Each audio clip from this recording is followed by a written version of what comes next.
Hi, everyone. Welcome to the second December installment of Poems That Changed Me.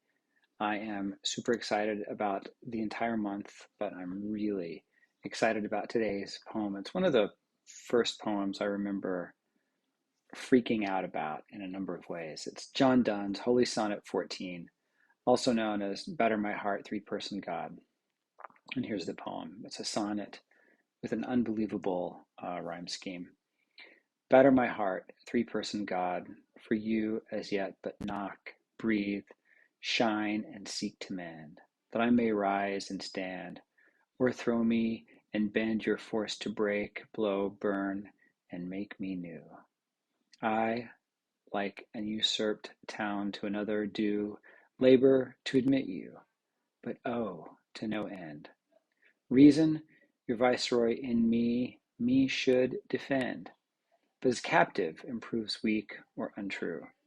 Yes, I mean, yet dearly I love you, and would be loved fain, but am betrothed unto your enemy. Divorce me, untie or break that knot again. Take me to you, imprison me, for I, except you enthrall me, shall never be free, nor ever chaste, except you ravish me. So there are a couple of ways that this poem was really transformative for me. First is just the language. I remember coming across, um, these spondees, these single syllable words, as yet but knock, breathe, shine, and seek to mend, that I may rise and stand. There is this series of words beginning in the first line with God, and then when we get to o'erthrow, that is an astonishing string of monosyllabic words. And then you've got another one from me all the way to usurped. And I think that that's no coincidence that these multisyllabic words like o'erthrow and usurped, they sort of stand out.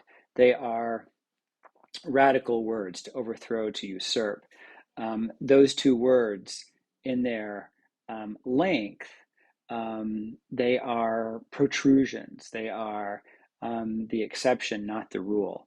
And so they seem particularly disruptive, both syntactically as well as thematically.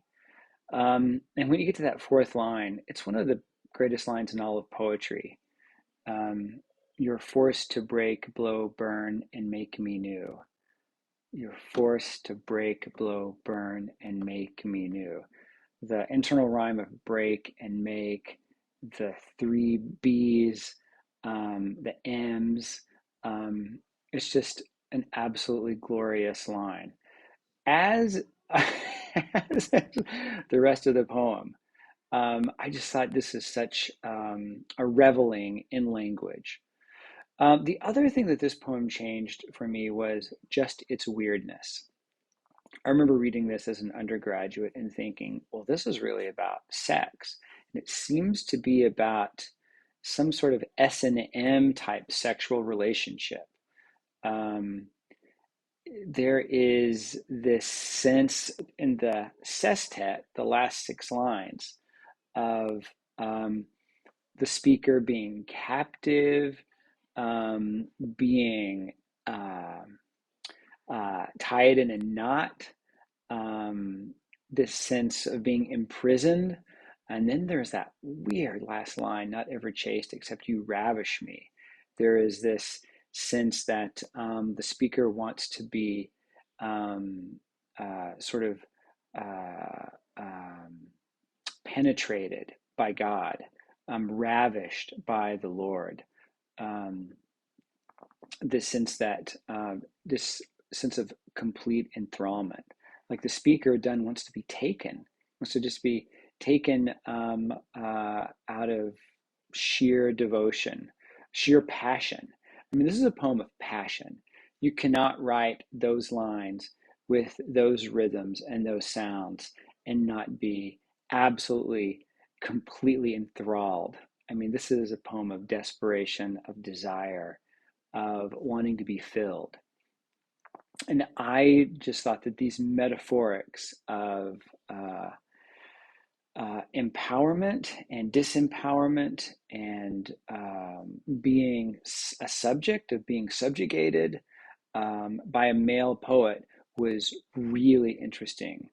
There is this sense in the poem that the poet is sort of asking to be taken, which you don't always see, especially at this time, from a male speaker, assuming that the speaker is done. And there's no reason to really think that it isn't. Um, but this sense of being sort of beaten, um, bruised, punished because of his naughtiness, right? He's betrothed to the enemy, has this really sort of dark, almost violently sexual undertone that is in sharp contrast to the glory, the high glory, almost biblical glory of the language. And that tension, the sense where you're being pulled down and up at the same time, there may not be a better poem for this in the entire world. This is absolute greatness.